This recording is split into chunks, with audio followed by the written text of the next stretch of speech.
Hello Capricorn, kumusta? Maraming salamat sa mga nag-like and nag-subscribe. Thank you in advance sa mga magsusubscribe pa lang, and sa mga nag-subscribe, maraming salamat po.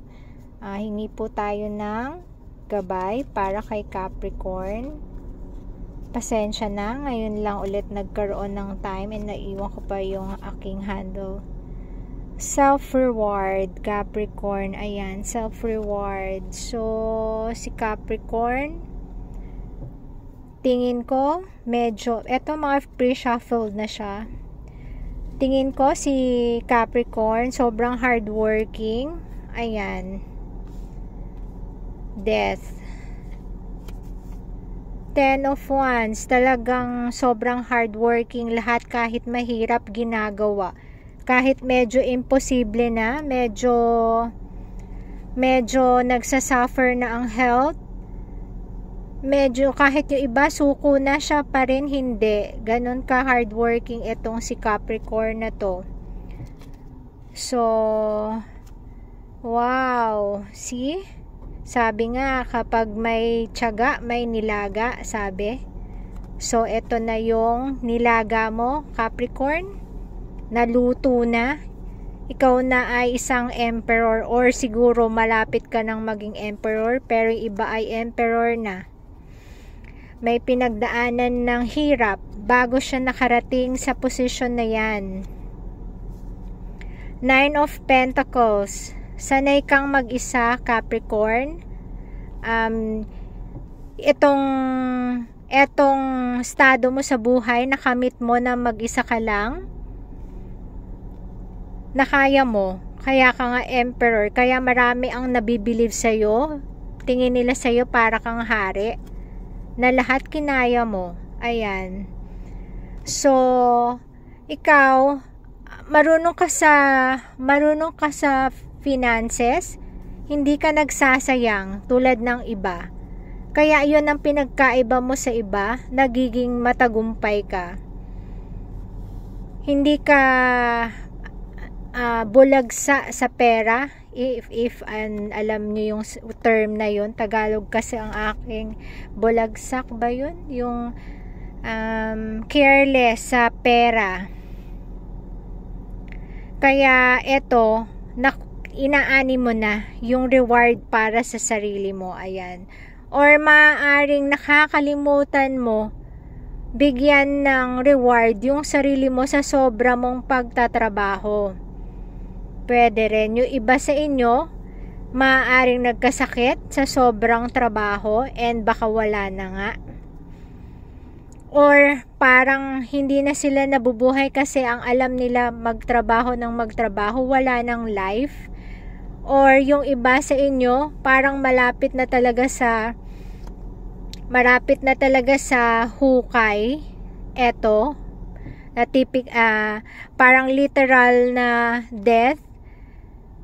O eto kasi old age na to. So, nakalimutan ng mabuhay. Nakalimutan ng to live your life. Ganon. Nakalimutan na. Sa sobrang pagtitipid,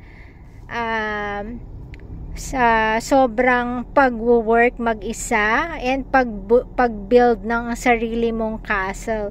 Pero nagtagumpay naman. Ayun lang, medyo na-deprive ang sarili. So, tingnan natin kung ano yung additional message para kay Capricorn.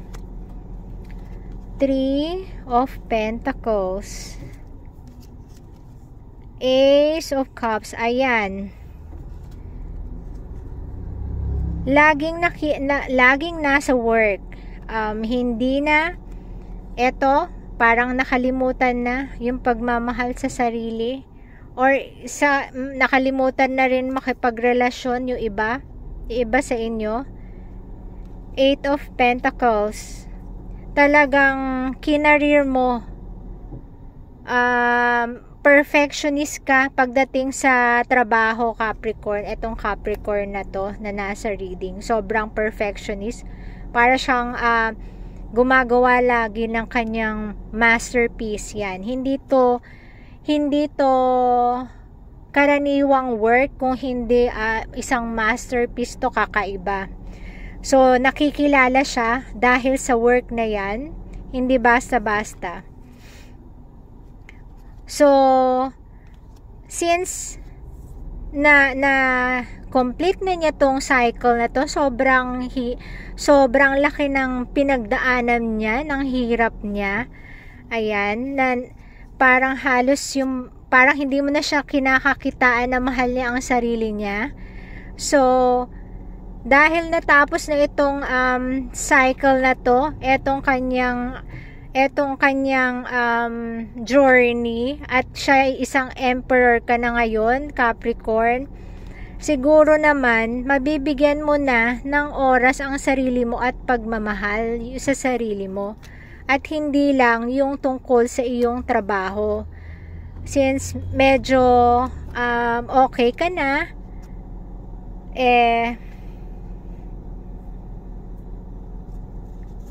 maaaring bigyan mo naman ng oras yung sarili mo, wag mong i-deprive.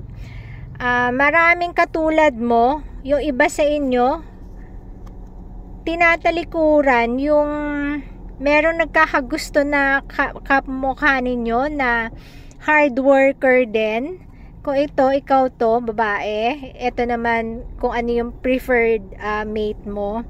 Merong nagkakagusto sa iyo, parang nagkaka-crush or ina-admire ka, pero hindi mo pinapansin. Kasi takot ka na baka malustay lang yung iyong pinaghirapan. Aba, mahirap nga naman. So hindi ka rin nagpapadalos-dalos sa mga nakikilala mo. Maingat ka. Pero may isa sa iilan na tumitingin sa iyo. Etong mga to, maaaring hindi mo pinapansin, para lang silang mga patay na hindi mo pinapansin. Maaaring isa sa kanila ito, naiiba siya.